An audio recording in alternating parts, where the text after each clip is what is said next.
Hey there, my name is Tyler Royke. Welcome to my channel. Today I'm going to take you for a ride with me in this Nissan 370Z and tell you the story about how I bought this car sight unseen, on top of the fact that it actually has high mileage. And then as an added bonus, I'm going to give you some tips on how to go about buying a car sight unseen if you're ever in that situation. So let's hit the road.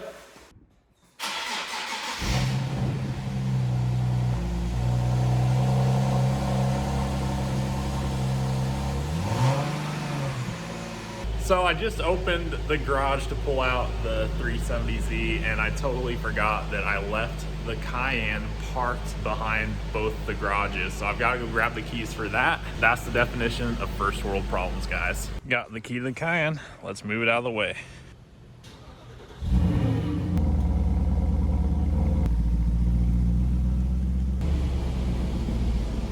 So a little more than 2 months ago, I bought this 2010 Nissan 370Z 40th anniversary edition sight unseen from an auto auction. And I'm going to tell you the story with that because it was an impulse buy, but it wasn't something that was unintentional. It was actually something that was very intentional, and there's a story with that. So there was a time in my life where I wasn't all that into cars, at least not compared to how I am now.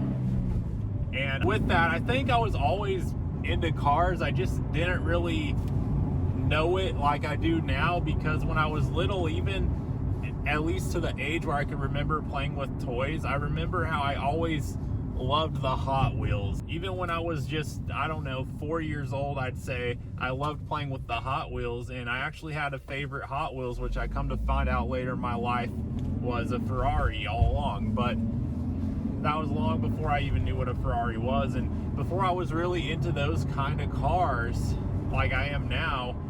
I did start taking a liking to cars as a teenager, and before I was really into the high performance cars I really came to grow a liking to, like Ferraris. I did have a favorite car when I was a teenager. And I'm talking, when I say teenager, I'm talking 12, 13 years old. And my favorite car, if you asked me when I was 13 years old, I would have told you it was a Nissan 350Z. And so there's a background with me in the Nissan Z. I've always liked them. I've always liked the way that they looked. I always thought they were a really neat car. And if you asked me at that point in time when I was a teenager, the day you turned 16, if you could have any car, what would it be? I would have told you I want a Nissan Z. At the time, we're talking 13. That was literally half a lifetime ago for me. I'm 27 now, but you know, you're talking 350Z was the new car at the time. Actually, I remember when the Nismo 350Z came out, I thought that was such a cool car. And then shortly thereafter, the 370Z came out, which is what I'm driving now. And along the way, they came out with the 40th anniversary edition because the Nissan Z had the 40-year anniversary as a staple for the company. You know, it was Datsun back in the day, now it's Nissan, and that's when they made this car, this specific car. This is the anniversary edition, and it has the sport package. It has a few options that make it special in regards to being an anniversary edition. And they're actually all the anniversary editions are the same spec. They have the 40th quartz gray exterior paint, and then the red interior, and then it also has the forged gray wheels. So those are all elements of a 40th anniversary edition because they're all that exact same spec. And the neat thing about that is they only made 1,000 of them. So this car is actually one of 1,000 in this spec because they didn't make this gray was not available on any other 370Z aside from the anniversary edition. So I always loved this specific car because of those elements, and I love this color combo and the way it looks. So I remember when I saw one of these for the first time, I always thought it was the best looking Nissan Z I had ever seen. So again, it goes back to, yes, it was an impulsive buy, but I have had it in the back of my mind for years and years and years that I've wanted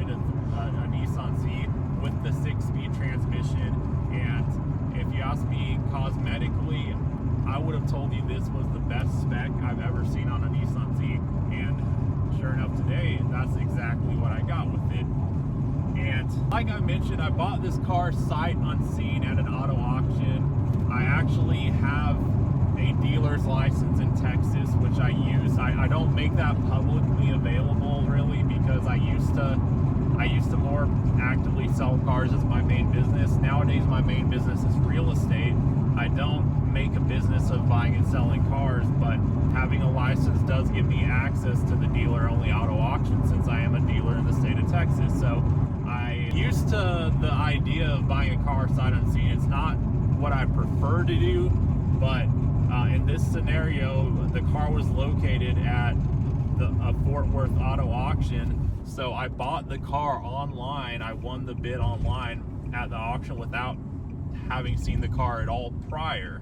And this actually isn't the first time I have bought a car sight unseen. So I wanted to give you, as a gift for watching this video, my 4 tips on how to go about buying a car unseen if you're ever in a situation that calls for buying a car sight unseen. Because I mean, if you're your average driver who just needs transportation point A to point B and you want a common car, there's probably an opportunity to buy one locally.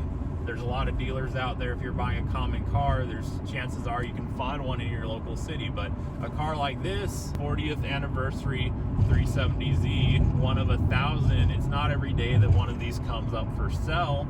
And so a car that's more rare or unique like that, there's a good chance that if you truly want to buy one, that you're going to have to broaden your search outside of your local market.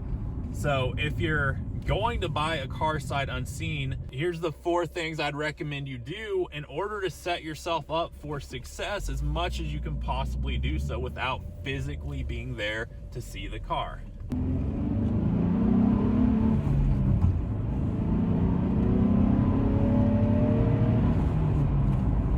So number 1 is cosmetics. Get as many detailed pictures as you possibly can of the car so that you can get a grasp on what the condition is actually like. So as much as possible, you want to see as many pictures as possible, as close to the paint as possible, and many different areas of the car as possible. The more detailed, high quality, the more pictures in general you can have access to, the better, because you don't want to be making a purchasing decision based on not even knowing if the car has good paint, or not even knowing if there's any dings or anything in the way of blemishes. So the more detailed pictures you can have, the better. Number 2 is history, vehicle history. Now this isn't a foolproof strategy, but to me it does help to know whether or not the vehicle has a clean history.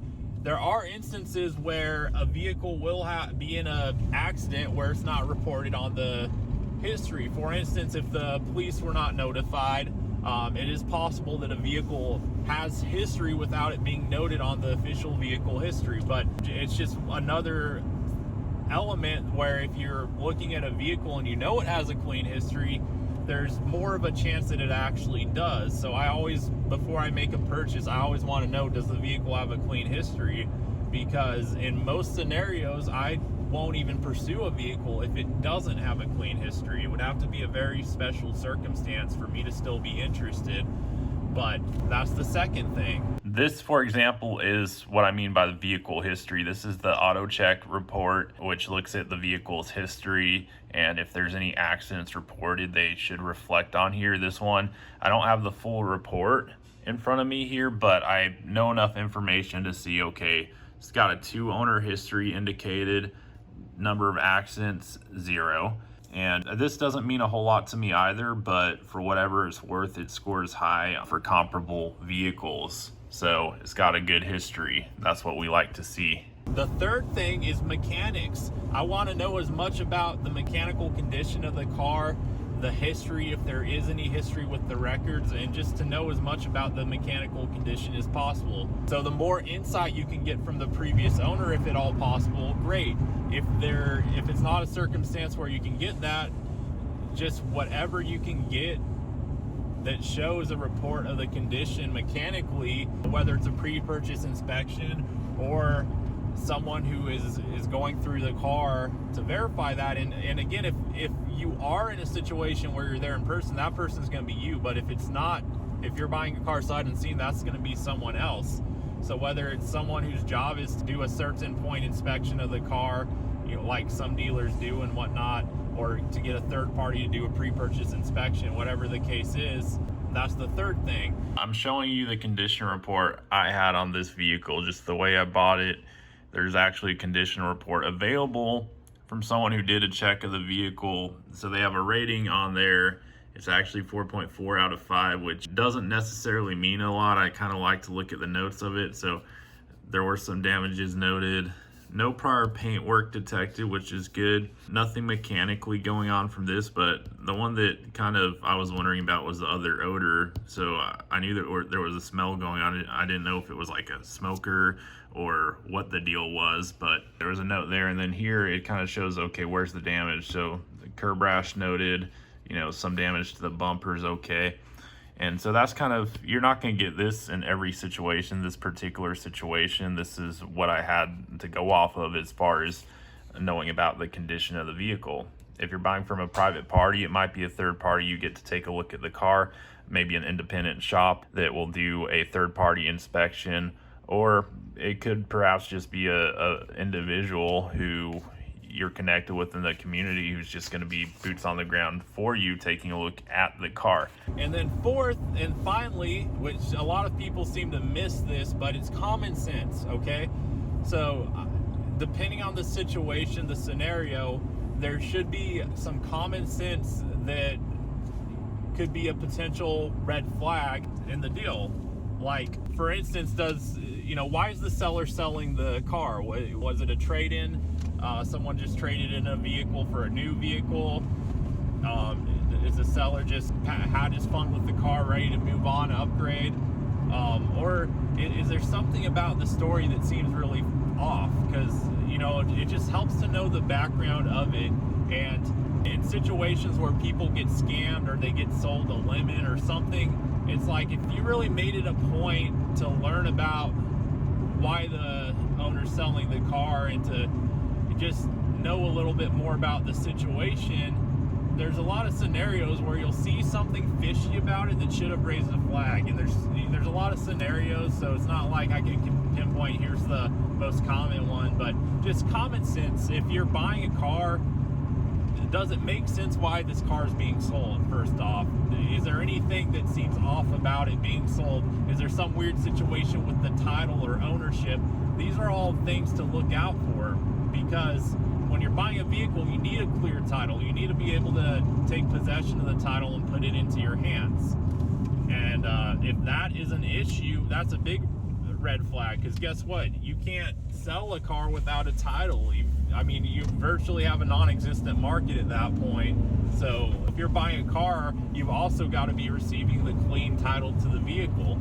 So just use common sense when it comes to that. That's it. But anyway, it's amazing to be driving a 370Z, just because it's something that even before I was really into cars, I always wanted a manual Nissan Z, and I have one here today. So more to come with this car. If you liked my story, if you like my stories at all, just give me a thumbs up, support the video. I could use your support. I want to grow my channel some more so that I can do more for you guys. And if you would like to see more videos with this car, leave me a comment below and let me know what video I should shoot next with it. Anyway, I'm getting back to my home right now. Gonna put the car away for the day, and I really appreciate you for watching, and I can't wait to see you on the next video.